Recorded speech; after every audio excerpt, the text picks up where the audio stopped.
Representative Sheila Jackson Lee, a Democrat from Texas, praised Biden's ATF's regulatory gun control push during Thursday's House Judiciary Committee hearing and made a ridiculous claim that stabilizer braces turn firearms into, quote, killing machines. I commend the ATF for their work in identifying a problem and providing guidance to prevent the harm created by the misuse of stabilizing braces, which convert everyday firearms into killing machines. The House Judiciary Committee hearing centered on the ATF's recent AR pistol stabilizer bracer rule. The pistol brace ban is unconstitutional, it's irresponsible, and it's quite frankly downright maddening. Which requires law-abiding stabilizer brace owners to register their braces with the ATF or become a felon if they don't do one of these four alternatives. Turning the entire firearm with the attached stabilizer brace to the ATF, destroy the whole firearm, convert the short barrel rifle into a long barrel rifle, permanently remove and dispose of or alter the stabilizer brace from the firearm so that it cannot be reattached. Listen to her ridiculous statements showing her ignorance on firearms. As far back as 1886, the Bureau of Alcohol, Tobacco, Firearms, and Explosives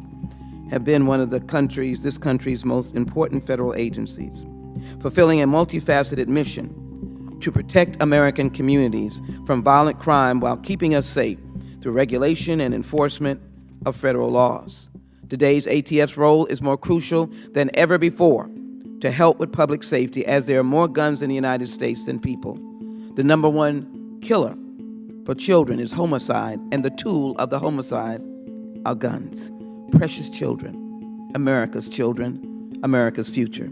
Fueled by politics and anxieties brought on by the COVID-19 pandemic, firearm sales have surged. In 2021, Americans purchased approximately 19 million firearms, down 12.5% from 2020, according to several industry estimates, but 2021 was still the industry's second busiest year on record, while last year was the third busiest. We rely on the ATF to ensure firearms do not end up in the hands of those who should not have them. That's all they do. And to regulate the purchase and transfer of firearms, licensing of firearms, manufacturers and dealers, and innovations within the industry to ensure compliance with federal law, particularly when manufacturers and dealers attempt to circumvent long-standing statutes and regulation. Contrary to what some of my Republican colleagues might say, evidence shows that more guns lead to more shootings. Gun violence is now the leading cause of death among children, as I said, while an average of 70 women are shot and killed by an intimate partner every month, and every day 316 people on average are shot. Congresswoman Bush's story is real, evident, and it is painful. In an average year, guns account for roughly 2/3 of homicides. However, in 2020, 77% of murders involved firearms. Despite these appalling statistics, congressional Republicans, aided and abetted by extreme rulings from the federal judiciary in favor of possessing and carrying firearms, have allowed our communities to be flooded with the guns of every kind, even in grocery stores and shopping at our major box stores on a Saturday morning. This push to reduce regulation and enforcement, along with the surge in gun sales, has only made communities across the country, rural, urban, and suburban, less safe. Tragically, mass shootings have become an all too common occurrence, and stolen guns, untraceable weapons, firearms purchased in states with fewer restrictions on gun purchases, ghost guns are trafficked through the iron pipeline into states with stiffer laws, boosting their gun-related crimes. It is ironic that yesterday, with the 2-year anniversary of the massacre of 10 people, including a police officer, at the King Supermarket in Boulder, Colorado, and Republicans are here today to attack the ATF and mount a defense of every firearms and modification involved in that shooting.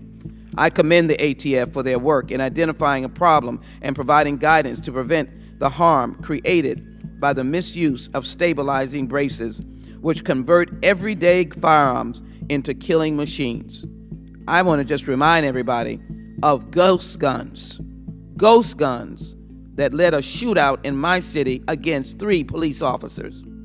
I would point out that the ATF performed a similar analysis during the previous administration to create a rule for bump stocks following the mass shooting in Las Vegas that left 60 people dead. In both cases, the firearms and hardware used by the shooters were legally purchased and possessed, but it was evident that something had been done or had to be done after seeing the destruction they caused. And while the vast majority of guns are purchased by law-abiding citizens, there are many ways that legal guns end up in the hands of those who should not have them. And Democrats have never interfered with the purchase of law-abiding citizens under the Second Amendment. And while the vast majority of guns are purchased, the reporting from ATF indicates that more than 1 million guns were stolen from private citizens in the 5-year period from 2017 to 2021. That number is very likely much higher, since there is no law that requires gun owners to report theft or loss of firearm.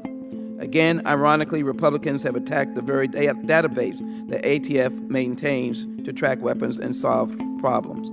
The ATF has taken affirmative steps to prevent future violence, using technology to get violent criminals off the streets.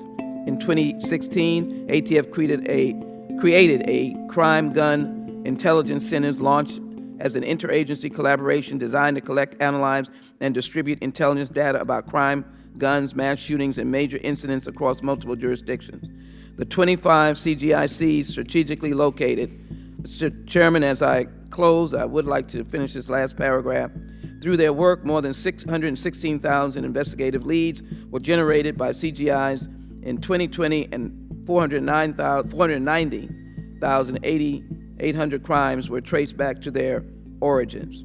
In my home state and in Houston Police Department and other local agencies joined the ATF Crime Gun Strike Force. Finally, that is why Democrats passed several additional pieces of legislation last Congress to ban assault weapons, bump stocks, ghost guns, and high-capacity magazines, encourage safe firearm storage practices, raise the age at which semi-automatic rifles can be purchased, pass a huge amount for violence intervention, and to keep firearms out of the hands of prohibited persons. Democrats will continue to promote responsible firearm ownership through common-sense laws that keep Americans safe and support the efforts of the ATF to enforce those laws. I don't know about anyone else here, Mr. Chairman. I believe in saving the lives of our babies and our fellow Americans. I yield back. Subscribe to our channel, because we the people are endowed by our Creator with these unalienable rights: life, liberty, and guns.